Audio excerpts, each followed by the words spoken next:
Hey guys, and welcome back for day 10 of 12 days of Christmas tutorials. Today we will be making this fur wine bottle holder. And so the measurements for this will be over at the blog post, which is charmedbyashley.com. That will be linked in the information icon in the corner of this video and then linked down below. So for this tutorial, I am using some fur and I'm using a lining material. You can use fur and a cotton material, but I just had the lining on hand and I used that just to be a little bit fancy. So I am making the top of this a little bit longer. So if you're making your own measurements, if you have your own wine bottle, just make sure your measurement is, the width is doubled because you're going to be folding it in half. And then the height, make your fur 1 inch longer than your lining.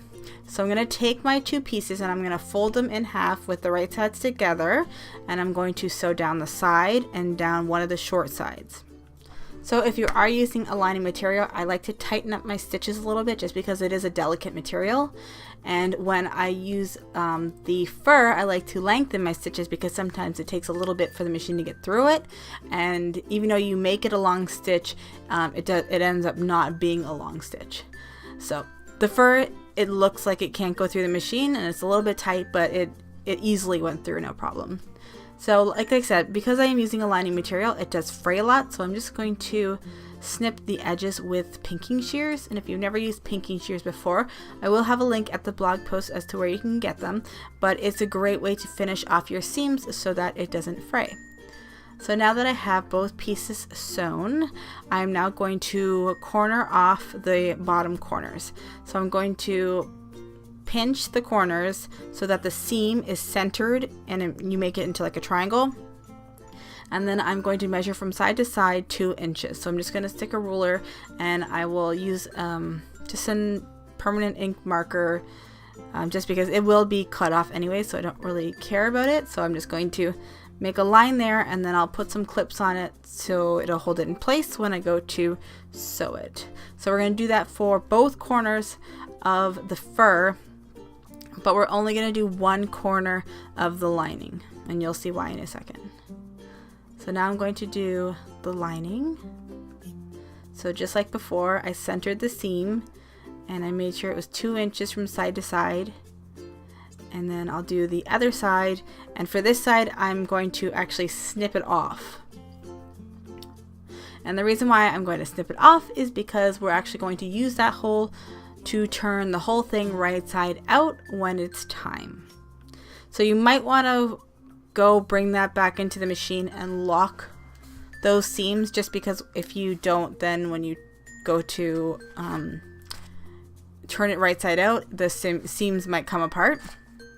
But I'm just going to go ahead and backstitch and sew over those corners, and then I'll just snip off the excess.